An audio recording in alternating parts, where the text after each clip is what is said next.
नमस्कार। आज आम यही वीडियो रे किछि सपोर्टिंग डिवाइस विषय देखिए। आम पूर्व क्लास रे देखी मार्किंग टूल्स विषय जमी देखी स्क्राइबर विषय देखी, डिवाइडर विषय देखी, जेनी कैलिपर विषय देखी, पंच विषय देखी, आउ हाइट गज विषय देखी, भनियर हाइट गज जहाँ कहुए। आम ये विषय आम ए देखिए एक वीडियो रे कि आम कौन करुचे ना जिते आम मार्किंग करुचे मार्किंग टूल व्यवहार हवा सहित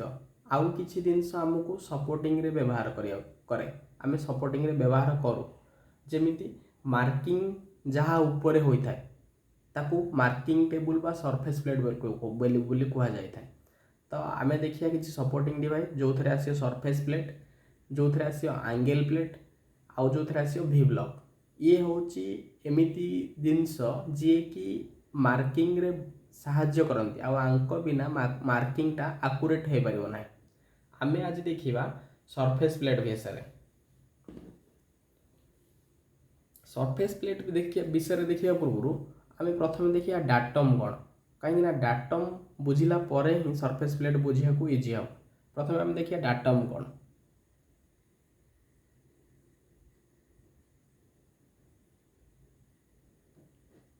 डाटम कौन ना डाटम हूँ गोटे रेफरेंस जो थ्रु आम मेजरमेंट नेबा। डाटम हूँ गोटे रेफरेंस जो थ्रु आम मेजरमेंट नवा। इट में सरफेस हो पारे यहाँ ये डाटमटा रेफरेंस जो अच्छी रेफरेंसटा मे बी सरफेस हो पारे न लाइन्स हो पारे न पॉइंट हो पारे। मो कहार अर्थ हो जो जगार आम मेजरमेंट नवा आरंभ करिया सेटा को तो कह डाटम। बुझिपारे जमीती कौन है ना गोटे लोकर हाइट आम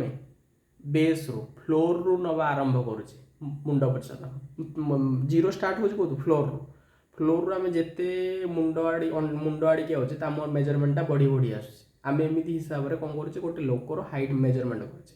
तो आम लोकर जो हाइट मेजरमेंट करुचे ता जीरोटा फ्लोर ता गोड़ जो ठियाई से फ्लोर रु आम मेजरमेंटा नवाटा आरंभ करुचे। तो से जगार फ्लोर हो डाटा। जदि आम किसी एमती कौन अच्छी एमती गोटे लाइन अच्छी ये लाइन जब मेजरमेंट स्टार्ट करिया यहाँ हूँ तार स्टार्टिंग पॉइंट। यही स्टार्टिंग पॉइंट रु आम मेजरमेंट नवा आरंभ करिया। तो ये जो पॉइंट रु मेजरमेंट नवा आरंभ कले यही पॉइंट को कह जाए डाटम। से कहली डाटम में भी सरफेस हो पारे, मे भी लाइन हो पारे, आउ मे भी पॉइंट हो पारे। देखिए डाटम विषय ना डाटम हूँ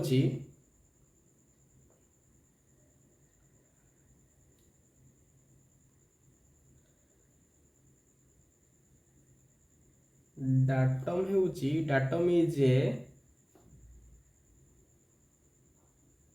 रेफरेंस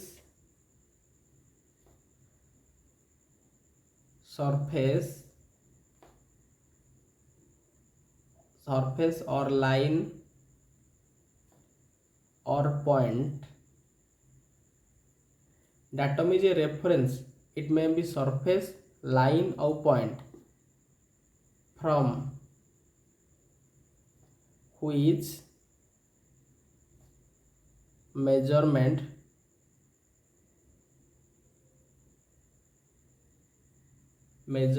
may be taken।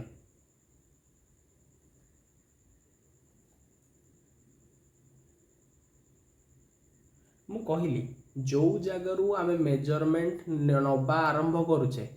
से जगह को डाटम बोली कह, से रेफरेंस सरफेस को डाटम बोली कह। जमी मु कहली गोटे मनीषर जो आम हाइट मापुचे से जगार तार आम डाटम हूँ कौन ना आम फ्लोर जो भूमि रोचे जो से ठिया से तार डाटम आउ सेठा हूँ डाटम मान से तार रेफरेंस। तो आम ये देखिया जो सरफेस प्लेटा डाटम हिसाब से कम कर मार्किंग बेले। मो डाटम कहर अर्थ हो जो सरफेस प्लेटा अच्छी ये डाटम हिसाब से काम कर सरफेस प्लेट उपरे जिते आम मेजरिंग आरंभ करुचे आम ग्राउंड रु मेजरमेंट आरंभ करुचे आउ से ग्राउंडटा सरफेस प्लेट को ही से डाटम बोली कह जाए। बुझिपारे डाटम कहर अर्थ जो जगार जो रेफरेंस को लेकिन आम मेजरमेंटा स्टार्ट करिया। तो मार्किंग बेले आम रेफरेन्स नौचे क्या ना सरफेस प्लेट को से सरफेस प्लेट हूँ गोटे डाटम ठीक अच्छे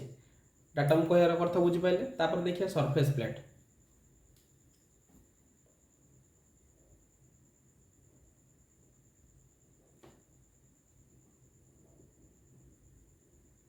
सरफेस प्लेट भीतर प्लेट्स भीतर देखिया जहाँ को मार्किंग टेबुल कह जाए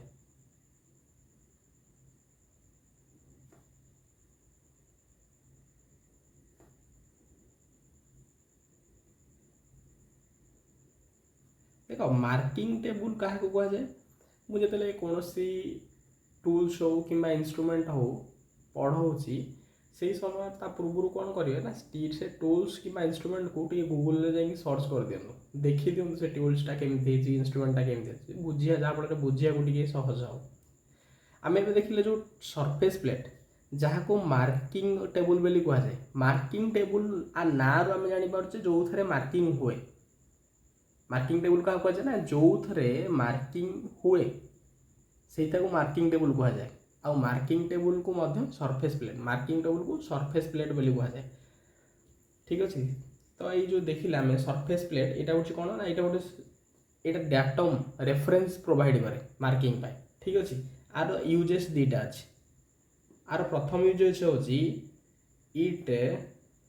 provides reference it provide reference surface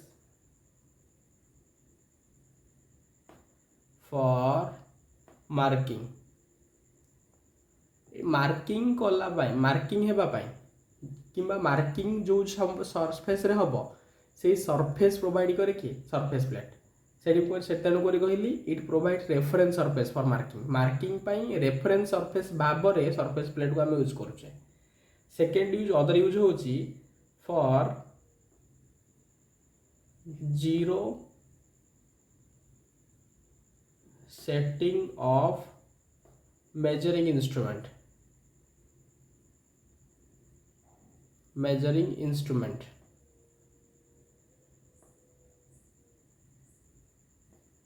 measuring instrument रो जीरो सेटिंग रे मध्य यह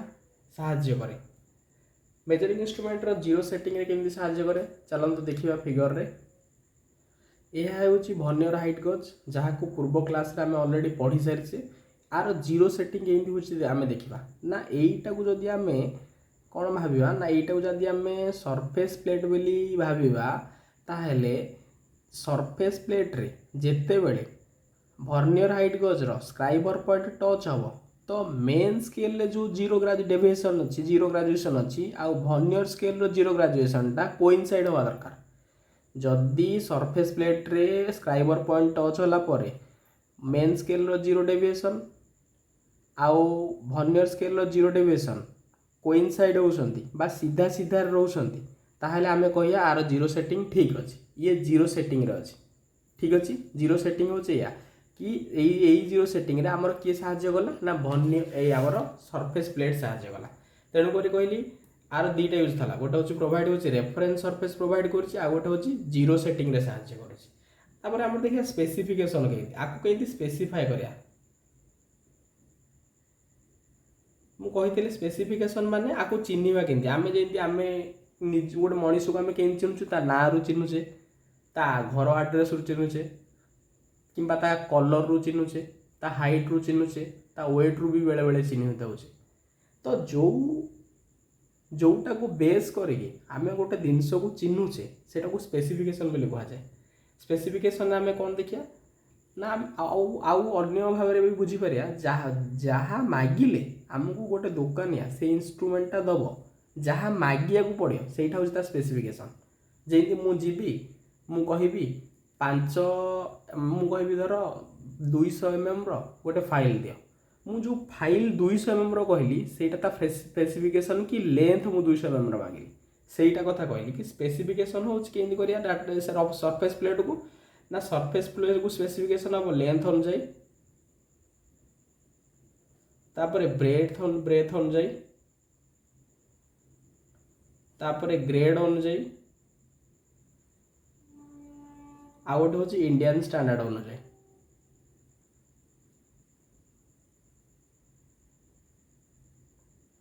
इंडियन स्टैंडर्ड अनुसार मु आर जदि गोटे एग्जांपल नेबी मु एमिति लिखि पारिबी लेंथ हमको 2000 mm दरकार ब्रेथ हमको 1000 mm दरकार आउ ग्रेड ना तीन प्रकार ग्रेड अच्छे किंतु मोस्ट एक्सेप्टेबल ग्रेड हूँ एक नंबर ग्रेड एक्सेप्टेबल किंतु तीन प्रकार ग्रेड अवेलेबल अच्छे आमर ग्रेड दरकार कौन GR1 दरकार इंडियन स्टैंडर्ड जो रोची इंडियन स्टैंडर्ड IS 2285 दरकार बुझिपारे आपको एमती स्पेसीफाए कले मुझे दुकान में मागिबी ताहले मते ये सब तक कहया पड़ो मते लेंथ भी कहया पड़ो ब्रेथ भी कहया पड़ो ग्रेड भी कहया पड़ो इंडियन स्टैंडर्ड भी कहया पड़ो तापर जाइए दुकान आमको ठीक जिनस दे पारे तापर देखिए आम मेड एटा कौन तैयारी एटा मेड ऑफ कास्ट आयरन और ग्रानाइट ये दुईटा मटेरियल तैयारी गोटे हूँ कास्ट आयरन आ गोटे ग्रानाइट नॉर्मली जो आमर वर्कशॉप अच्छी ITI वर्कशॉप से ग्रानाइट रे प्लेट प्राय पड़ी था जो थे आम हाइट गज जो थी गोटे ब्रेवी ब्लॉक थी गोटे एंगल प्लेट थी गोटे हाइट गज थी ठीक अच्छे आज लेक्चर आम सरफेस प्लेट विषय पढ़े धन्यवाद नेक्स्ट वीडियो रे आम देखिया एंगल प्लेट विषय